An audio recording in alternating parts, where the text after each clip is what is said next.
Hello friends, study with my ચેનલમાં તમારું સ્વાગત છે। તો આજે આપણે વાત કરીશું ગુજરાત પોલીસ કોન્સ્ટેબલ ભરતીમાં લેખિત પરીક્ષાના જે માર્ક્સ જાહેર થયા છે એના વિશે। તો આ માર્ક્સ તમારે કઈ રીતના જોવા એની માહિતી મેં તમને આ વિડીયોમાં આપીશ। તો ચાલો આજનો વિડીયો આપણે સ્ટાર્ટ કરીએ। તો સ્ક્રીન પર તમે જોઈ શકો છો કે 6/8/2025 એટલે કે આ આજની જ અપડેટ છે।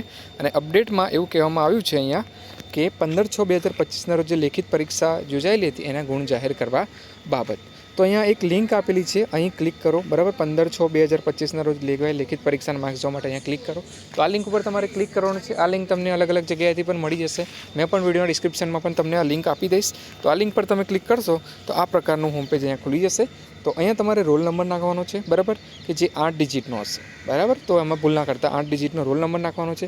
અહીંયા તમારે કન્ફર્મેશન નંબર નાખવાનો છે। અહીંયા તમારે બર્થ ડેટ સિલેક્ટ કરવાની છે। એમાં અહીંયા મંથ, બરાબર, ડેટ, મંથ અને યર એ પ્રમાણે સિલેક્ટ કરવાનું છે। અને એક કેપ્ચા કોડ આપેલો હશે, એન્ટર ઇમેજ ટેક્સ, એ કરીને અહીંયા લોગિન પેજ પર તમારે ક્લિક કરી દેવાનું છે। તો તમે લોગિન પર ક્લિક કરશો તો આ પ્રમાણે માર્ક્સ આવી જશે। અહીંયા પાર્ટ એમાં ઓપ્શન એ તમે કેટલા સિલેક્ટ કર્યા છે એ આવશે, પોઝિટિવ માર્ક્સ કેટલા છે એ આવશે, નેગેટિવ કેટલા છે અને ઓપ્ટેન કેટલા છે એ આવી જશે।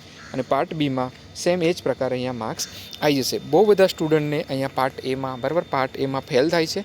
તો જે પણ વિદ્યાર્થીઓ પાસ થયા છે, જે પણ જે 40%, 35% જે પણ લાવવાના હતા, બરાબર, પાર્ટ એમાં 32 માર્ક્સ લાવવાના હતા, તમને ખબર છે।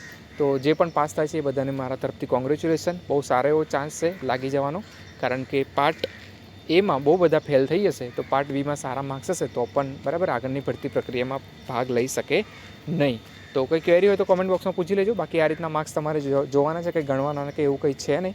અને જેને કંઈ પ્રોબ્લેમ હોય એના માટે આગળ અહીંયા પ્રોસેસ લખેલી છે પૂરી, બરાબર। રીચેકિંગ કરાવવું હોય તો અહીંયા ફીના 500 રૂપિયા શું કરવાનું છે એ બધી માહિતી અહીંયા આપેલી છે। તો આ એકવાર વાંચી લેજો, આ પીડીએફ પણ, બરાબર, એમાં તમને વધારે માહિતી મળી જશે કે કઈ રીતના ડ્રાફ્ટ પે કરવાનો છે ને, બરાબર, અરજી ત્યાં મોકલાવવાની છે ને શું પ્રોસેસ છે બધી અહીંયા લખેલી છે। તો મળીએ નવા વિડીયો સાથે, ત્યાં સુધી જય હિન્દ, જય ભારત।